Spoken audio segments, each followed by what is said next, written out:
존귀와 영광과 찬송을 받으시기에 합당하신 하나님 아버지, 이 시간 하나님의 크고 위대하심을 저희들 입술을 열어 찬양하기를 원하오니 하나님 이곳에 좌정하여 주시사 우리의 예배를 온전히 받아 주시옵소서.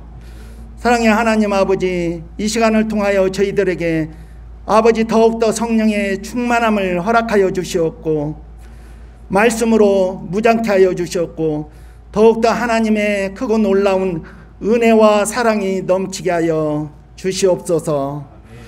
사랑의 하나님 아버지, 모든 우주 만물을 창조하시고 운행하시는 하나님을 우리의 구주로 삼게 하여 주시옵고 날마다 하나님의 십자가의 사랑과 구속의 은총 가운데 살아가게 하여 주시오니 참으로 감사드리옵나이다. 사랑의 하나님 아버지, 이 시간에도 온전히 하나님이 저희와 함께하여 주시사 예배에 집중할 수 있도록 주님 도와주시옵고 우리의 모든 세상 가운데 근심과 염려 모든 것들을 다 내려놓게 하여 주셨고 오로지 마음의 평강을 더욱더 허락하여 주시옵소서. 사랑의 하나님 아버지, 저희가 세상에 살면서 여러 가지 생각과 행동으로 지었던 모든 죄악들 이 시간에 십자가의 보혈로 저 흰눈과 같이 정결케 하여 주셔서 오로지 하나님과 저희 사이에 어떠한 막힌담도 없게 하여 주시었고 온전히 주님과 화목을 이룰 수 있게 하여 주셔서 이 시간 영적인 교통함이 넘쳐나게 하여 주시옵소서. 사랑의 하나님 아버지, 참으로 지금은 코로나의 기세가 너무나 그 위세가 등등하오니 하나님 거기에 저희들 마음에 위축되지 않게 하여 주시옵고 더욱더 강건하고 견고한 믿음으로 세상을 이기며 살아갈 수 있게 하여 주시옵소서.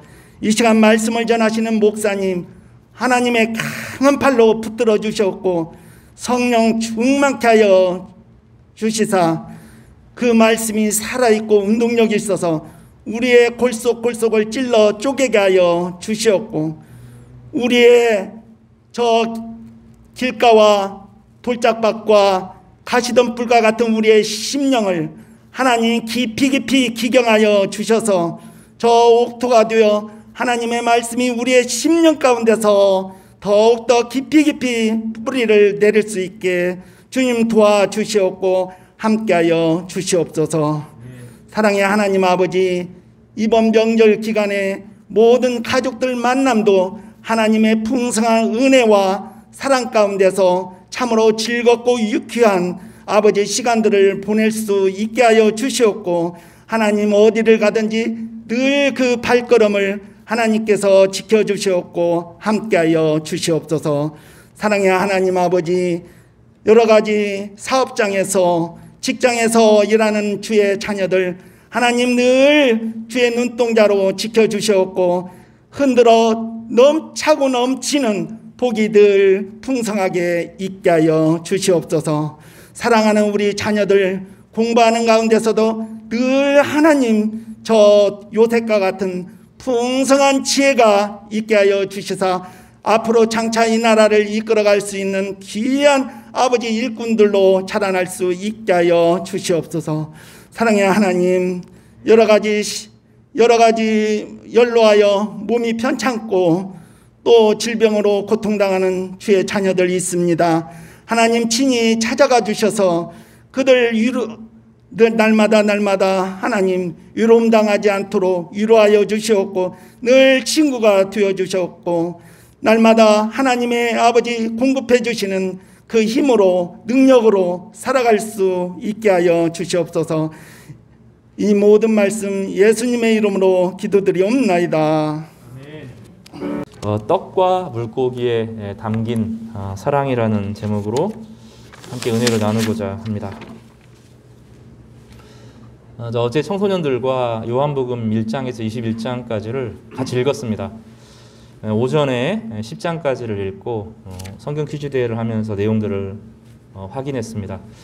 점심을 간단히 먹고 오후에는 11장부터 21장까지 읽고 내용을 확인했습니다.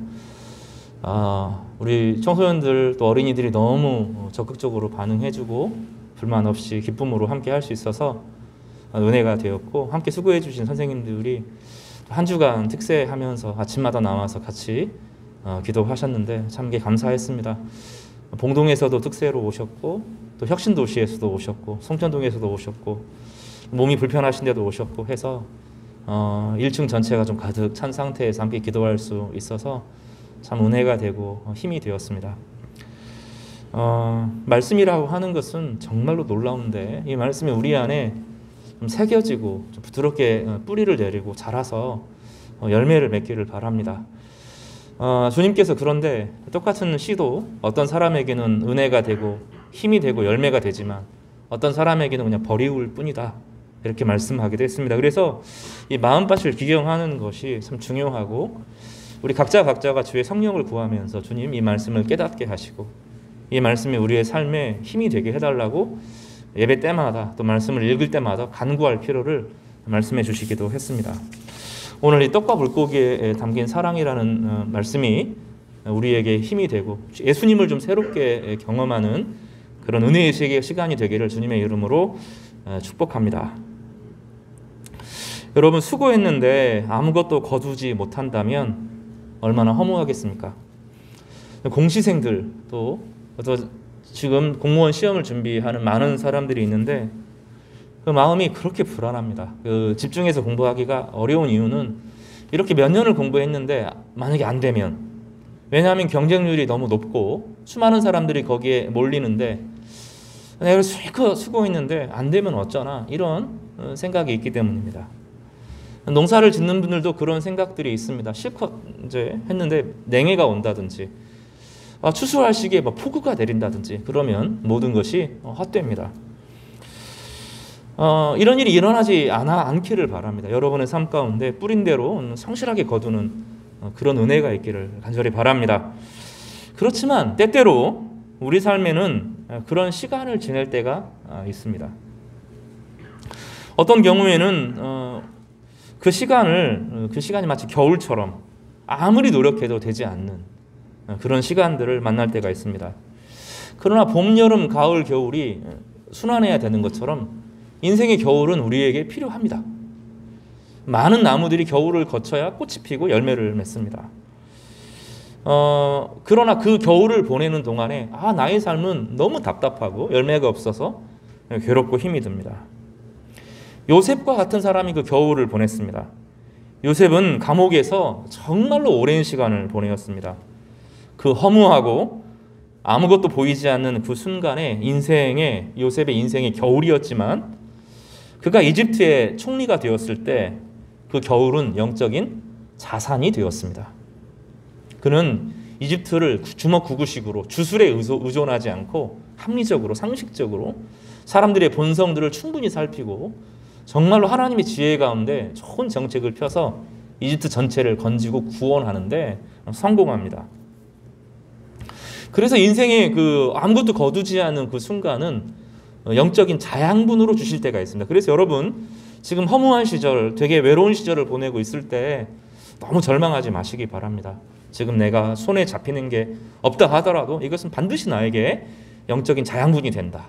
주님께서 이 시기를 허락하신 목적이 있음을 믿으시기를 바랍니다.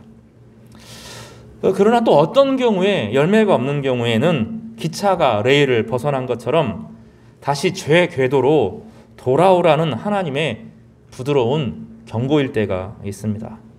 억지로 기차를 레일 밖에서 벗어났는데 억지로 굴리면 안 됩니다. 힘들어도 다시 레일로 돌아와야 됩니다. 그래서 열매가 없다, 내 인생에서 노력을 하는데 열매가 없을 때는 하나님이 나에게 주신 어떤 소명의 자리, 이게 직업적인 소명이 아니라 삶의 태도를 말하는데 소명의 자리에서 돌아오라는 하나님의 엄중한 경고일 수 있습니다. 요나와 같은 경우가 그런 경우입니다. 요나는 풍랑을 만났을 때 배 안에 잠들어 있었습니다.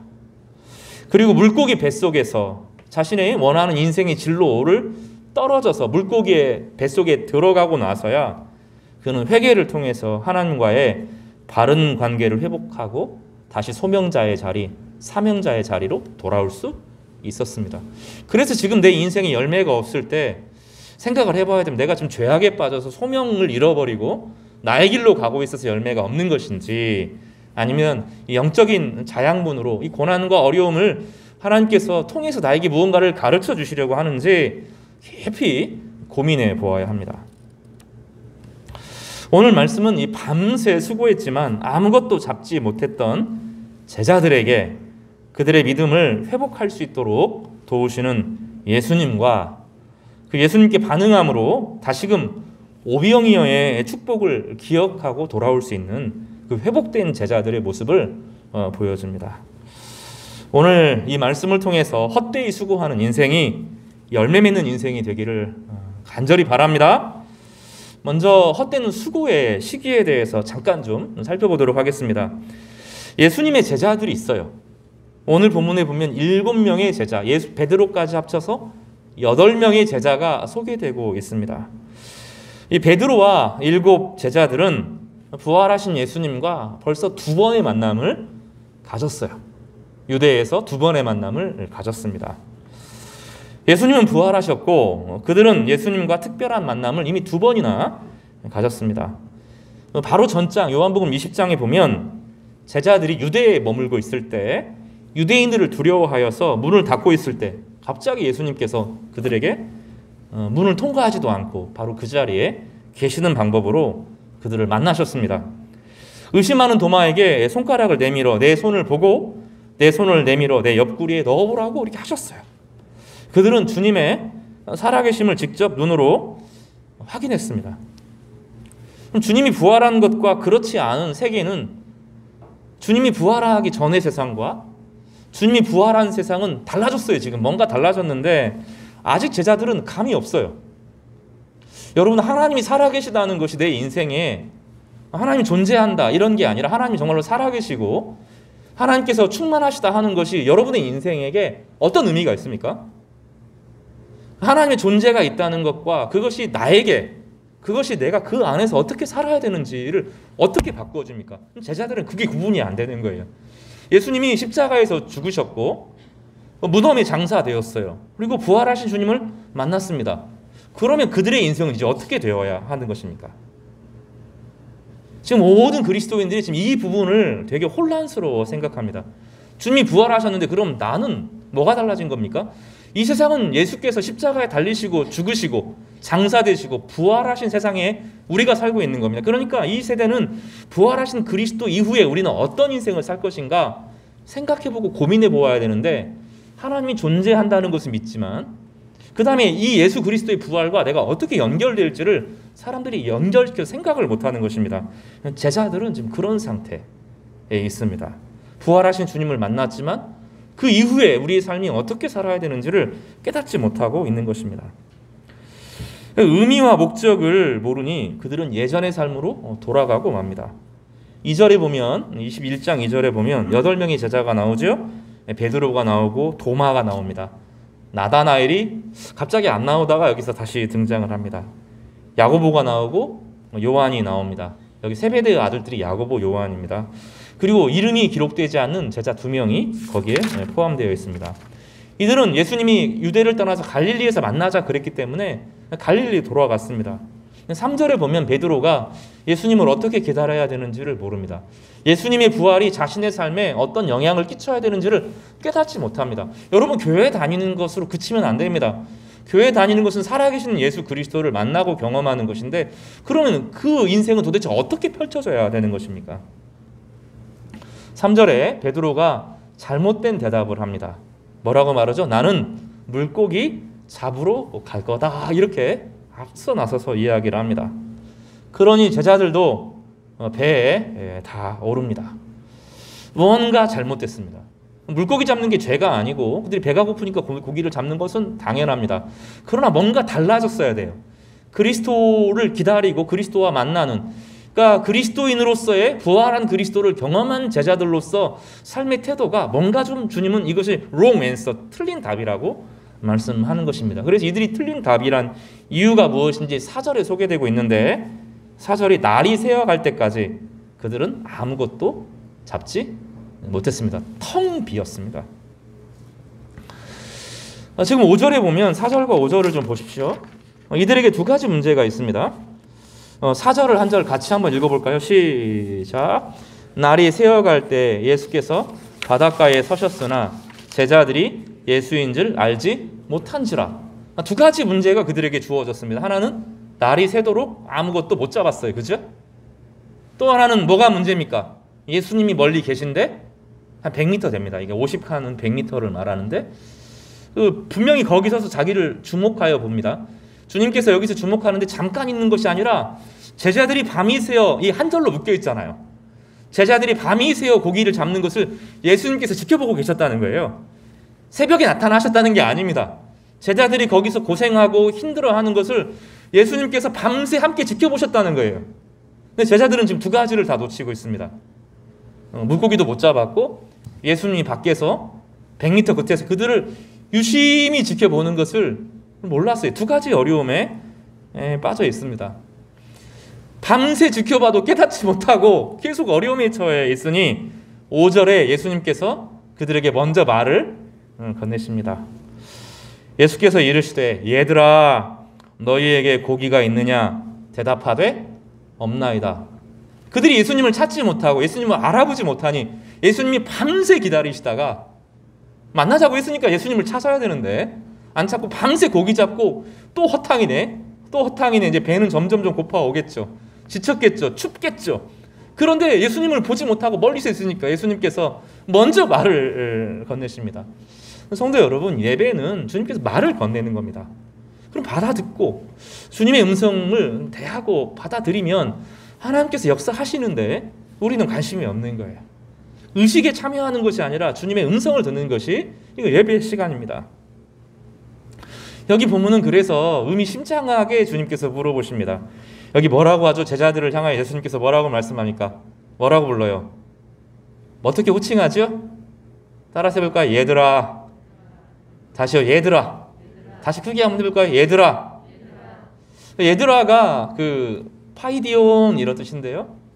얘들아가 성경에서 어린아이가 두 종류로 기록됐습니다. 어린아이, 테크나라는 말을 쓰기도 하고 파이디온이라는 말을 쓰는데 소년 정도, 사춘기 소년들을 가리킬 때 얘들아 그런 말을 씁니다. 무시하는 말이죠. 그러니까 친근한 말이 아니라 이건 좀 친근하게 애정 표현이라고 말하는 사람도 있는데 이 파이디온이라는 말은 야 너희 지금 뭐하냐 그런 뜻입니다. 예수님께서 부활하셨어요. 예수님께서 부활하셔서 이제 생명의 능력을 주시면서 죽음과 사망이 우리 운명의 끝이 아니고 극복되었다. 그거를 말씀하시고 어떤 사탄의 권세도 영원하지 않다. 우리 삶과 죽음의 문제는 주님께서 해결하셨다. 우리 모든 죄와 사망은 예수님께서 도말하셨다. 사탄의 권세는 더 이상 너희들에게 힘을 행사하지 못한다. 그 얘기를 하셨는데 제자들은 지금 물고기 잡고 있는 겁니다. 이게 폄하하는 게 아닙니다. 물고기 잡는 게 나쁜 행동이 아닌데 지금 제자들은 그러면 안 된다는 거예요. 예, 소년들아 이런 뜻입니다. 사춘기 소년들아, 얘들아, 진짜 얘들아 이렇게 번역을 하는 겁니다. 다시 말하면 물고기를 잡을 만한 능력이 안 된다는 겁니다. 이 얘들아라고 하는 말은 원래 물고기, 이 갈릴리 바다의 물고기, 큰 물고기들은 소년들이 상대할 수 있는 것이 아니라 정말로 어른들, 노련한 어부들이 상대할 수 있다는 겁니다. 그들은 지금 바다를 상대할 만한 사람들이 아니라는 거예요. 이거 어리니까 잡지 못한다 그런 뜻입니다. 그래서 이 질문은 하나입니다. 아이들은 바다의 물고기들을 상대할 수가 없습니다. 믿음이 자라야 하는데 아직 믿음이 어린아이라는 거예요. 어린아이가 물고기를 잡지 못하는 것처럼 인생의 신앙의 성숙한 단계가 있어서 자신의 삶을 가꾸고 성취해야 되는데 아직 아이들이기 때문에 하지 못한다는 것입니다. 아이들에게 아이들아 그렇게 하는 것은 모욕적인 말이 아니죠. 근데 제가 집사님을 향하여서, 장로님을 향하여서, 권사님을 향하여서 얘들아 그러면 저 돌맞지 않겠어요? 그렇겠죠. 지금 예수님께서 그러시는 거예요. 얘들아 이렇게, 애들아 이렇게 부르는 겁니다. 아직 덜 자란 애들아 이렇게 좀 표현하시는 거예요. 6절에 예수님께서 그들에게 말씀하십니다. 배 오른편에 던지라 그러면 잡을 것이다. 멀리서 100m에 있는 사람이 물고기가 보일 리가 없잖아요. 근데 오른쪽에 던지라고 하니까 이 사람들이 뭐 어떤 신적인 느낌이 있었는지 그 말에 순종하고 그물을 잡아서 던집니다. 물고기가 많아서 그물을 들 수가 없었다. 드디어 성취했다. 잡았다. 이런 말입니다. 전환이 일어난 것이죠. 자신의 경험과 자신의 지혜와 자신의 능력을 의지하고 불안 가운데, 두려움 가운데 우리 미래가 어떻게 될까? 이럴 때 그물을 던질 때는 아무것도 못 잡았는데 예수님의 말씀에 순종했더니 물고기를 잡았고 그물을 줄 수가 없었습니다. 비로소 어른이 된 거죠. 그러니까 예수님 말씀을 듣기 전에는 애들이었습니다. 어린 아이였습니다. 성취할 수 없는 사람이었습니다. 그런데 예수님 말씀을 듣고 그물을 던지니 이제 물고기들을 감당할 만한 사람들, 어른으로 바뀌는 것이죠. 어른이 된다는 것은 이 시간에 이 시대의 어른이 된다는 것은 무슨 의미가 있겠습니까? 저도 요즘에 그 휴대폰을 모르는 게 있으면 저희 아버지에게 물어보지 않습니다. 휴대폰에 모르는 게 있으면 누구에게 둘 중에 하나, 유튜브에게 물어보든지 제 아들에게 물어봅니다. 아들이 조금만 갖고 있으면 금방 잘합니다. 저보다 그 부분에서는 어른인 거죠. 이 시대의 어른이 된다는 것은 도대체 무슨 의미입니까? 우리는 어른으로 자라나고 있습니까? 이 시대는 사람을 어른으로 키워냅니까? 나이가 들면 어른이 되는 것입니까? 성경은 좀 다르게 이야기합니다. 어른이 된다는 것은 꼰대가 된다는 게 아니라는 거예요. 어른이 된다는 것은 진리를 알고 그 진리에 순종할 때 어른이 된다는 것입니다. 진리를 알 때, 더 깊은 진리로 나아갈 때, 더 넓은 진리로 나아갈 때 비로소 어른이 되는 것입니다. 하나님의 창조 질서와 그 원리를 깨달아갈 때 어른이 되는 것입니다. 유대 사회에서 어른에 대한 공경함은 정말로 남달랐어요. 나이가 들어서 공경을 받는 게 아닙니다. 유대 사회에서 나이가 들어서 공경을 받는 것이 아니라 나이가 들면서 하나님의 말씀을, 토라의 말씀을 오래 묵상하면서 생로병사의 질고들을 쭉 따라 살면서 삶의 통찰력을 얻었기 때문에 그 어른을 귀하고 소중하게 여겼습니다. 이것은 꼰대가 아닙니다. 하나님의 창조 질서와 그 원리를 깨달아가는 것입니다. 어른이 된다는 것은 삶의 풍성한 경험들을 통해서 삶의 이치를 알고 그 이치를 다음 세대에 전달할 수 있는 사람들을 어른이라고 부르는 거예요. 그래서 어른이 된다는 것은 나이가 들어가는 것만을 의미하지 않습니다. 여러분은 어른이 되고 있습니까? 어른이 된다는 건 성경에서 두 가지로 말하는데 에베소서 4장 13절에 보면 우리가 다 하나님의 아들을 믿는 것과 아는 일에 하나가 되어 온전한 사람을 이루어 그리스도의 장성한 분량에 충만한 데까지 이르리니 장성하라는 것입니다.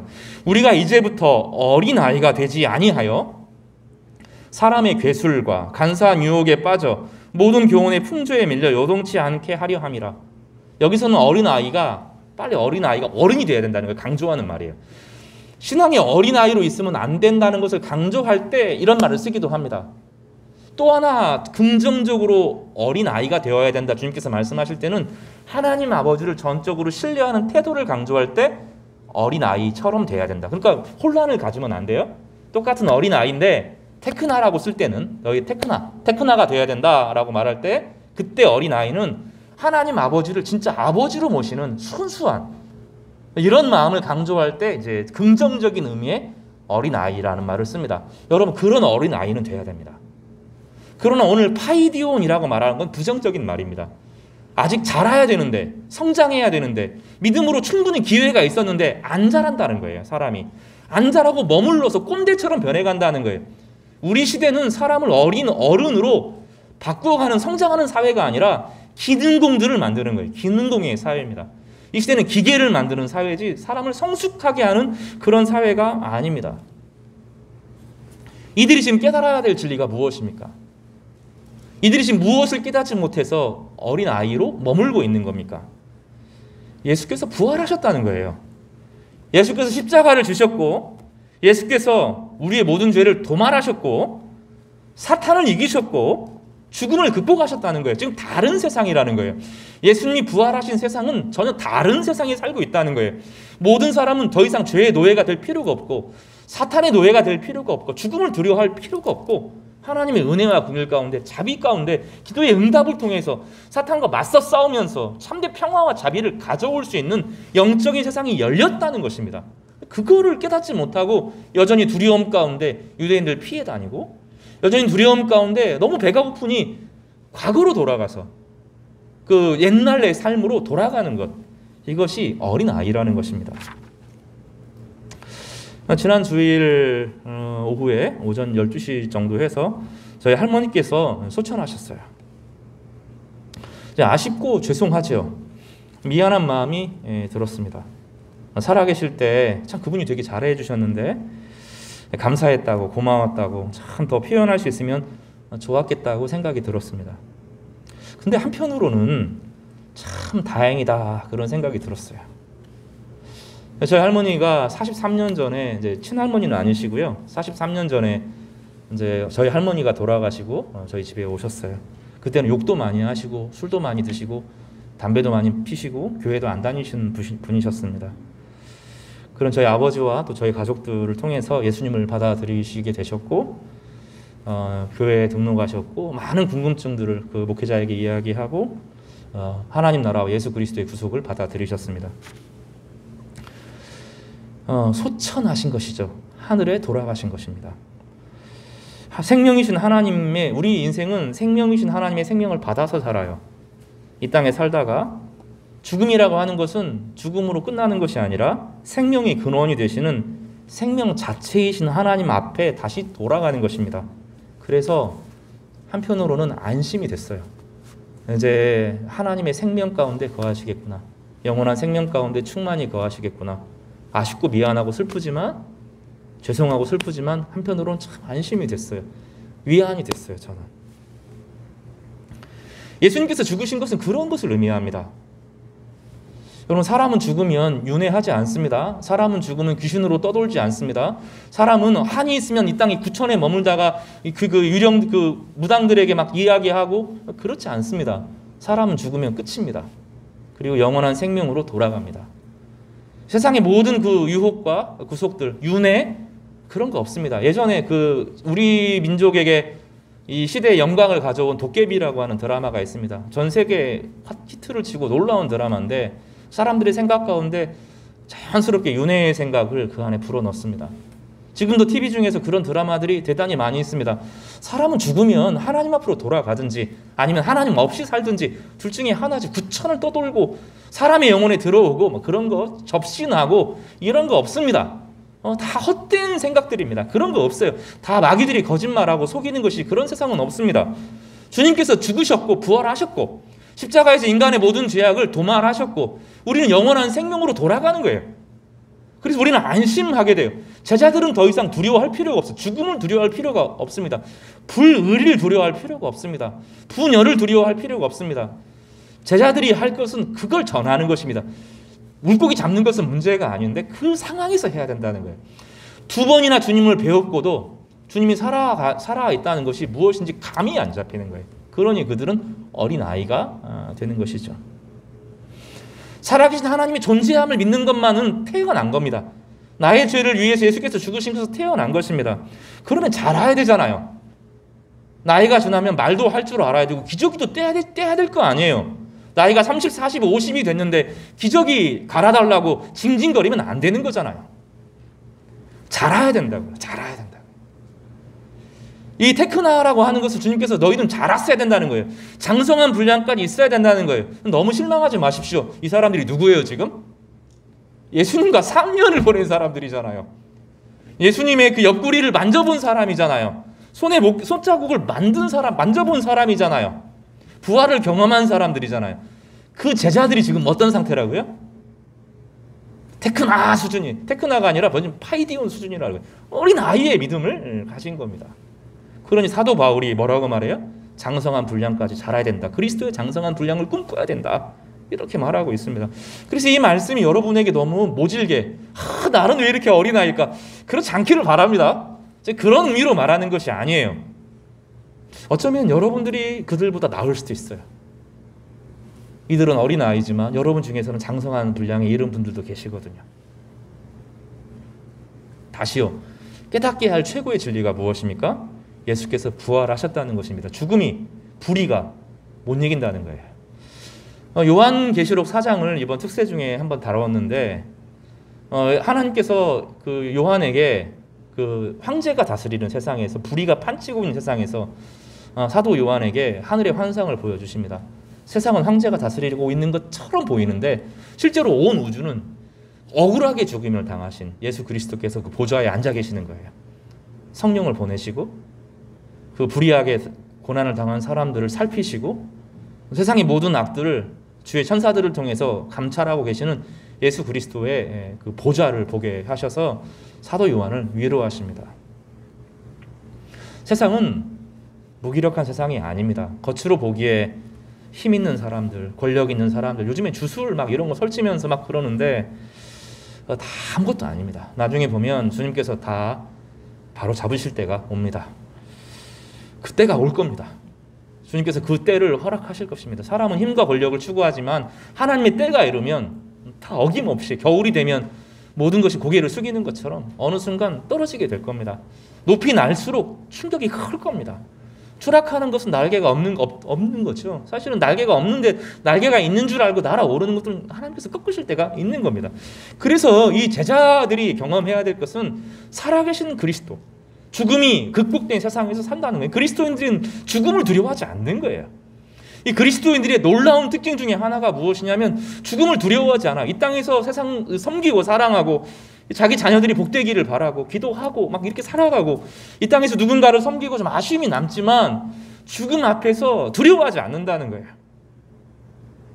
죽음은 우리에게 생명으로 돌아가는 기회를 주는 거예요. 우리를 만드신 일시적인 생명을 누리고 살지만 영원한 생명을 우리가 이 땅에 살아가는 게 아니거든요.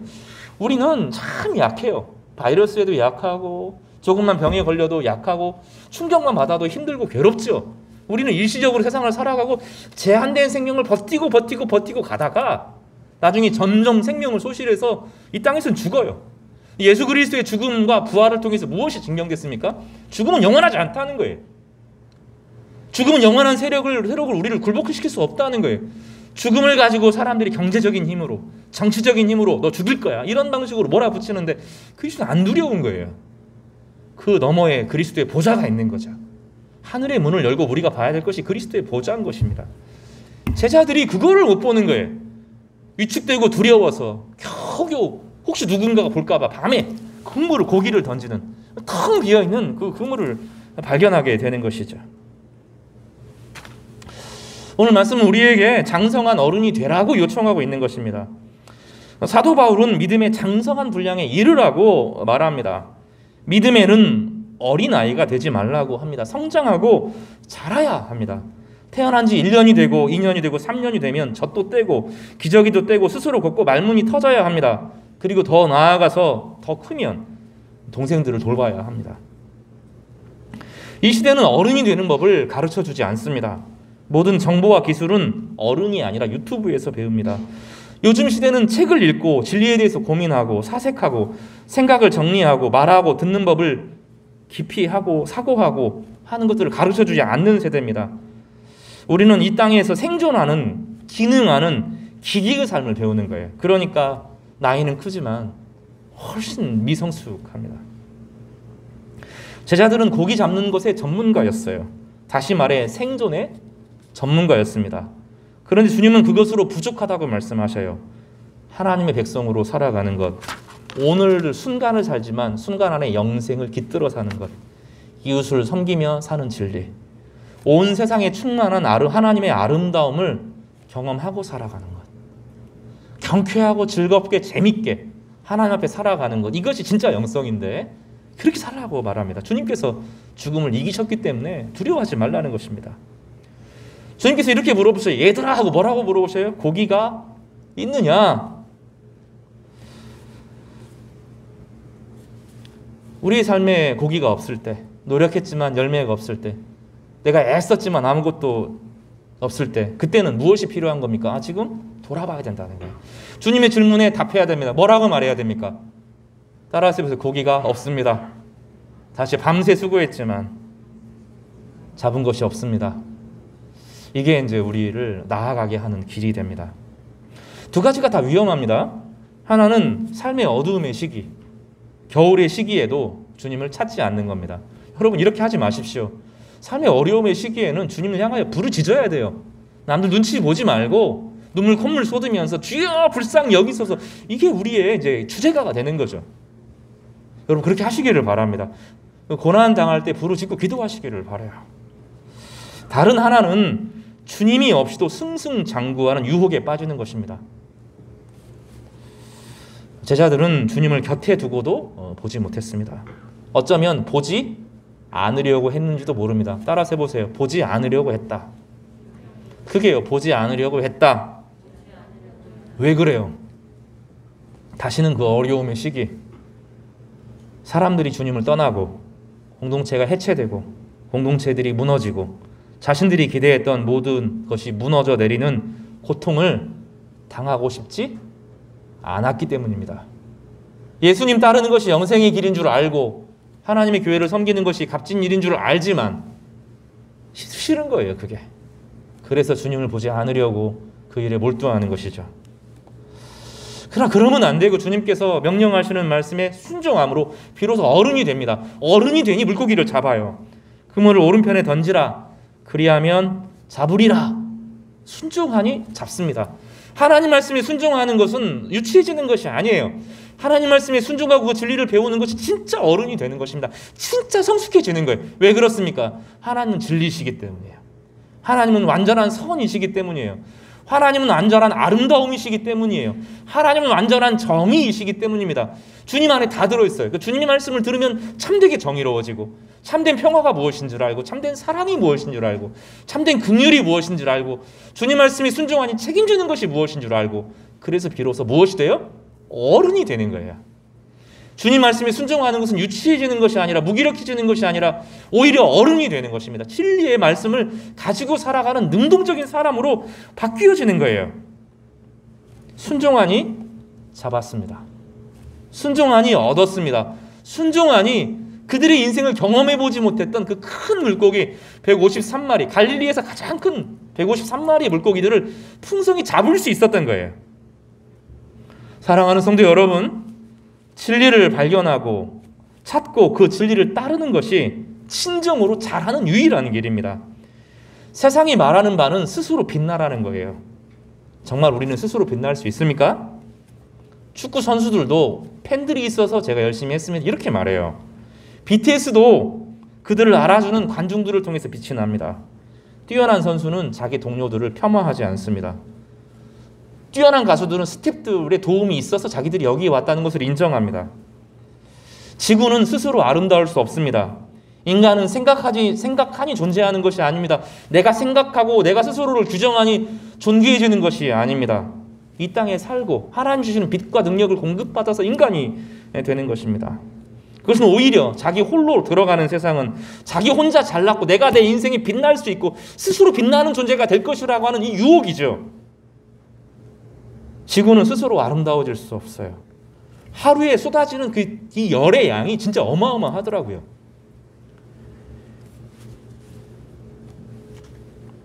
우리가 옆에 있는 사람들을 고객으로 대하기 시작하는 순간, 돈으로 대하는 순간 그 사람은 타락하게 됩니다. 왜냐하면 우리는 그들을 통해서 존재하기 때문입니다. 지구에 쏟아지는 태양의 빛과 열이 없으면 어떤 생명도 하루를 버티지 못합니다. 하루도 못 버팁니다. 모든 생명은 이 세상에 속하는 모든 생명은 스스로 존재하고 빛으로 드러나는 그런 게 아닙니다. 다 태양에 의존합니다. 그런데 세상 사람들은 스스로 빛을 내라고, 너 자신이 똑똑해지라고, 너 자신이 만족감 가지고 살면 된다고 말합니다. 이건 깊은 자기 중심주의죠. 이 시대의 유혹은 그거죠. 우리 철학자들이, 문학자들이 지금 고민하는 게 100년 동안 잘못 갔다는 거예요. 인간은 스스로 빛날 수 없고 타인이 없으면 존재하지 않는데 스스로 빛을 내야 된다고, 그런 존재만이 유일한 행복한 것이라고 착각하는 시대에 산다는 거예요. 참 오만하고 그 결과가 소외를 낳는데 그럼에도 불구하고 그 사람의 영광, 자신의 영광에 의존해서 살라고 요구하는 것이죠.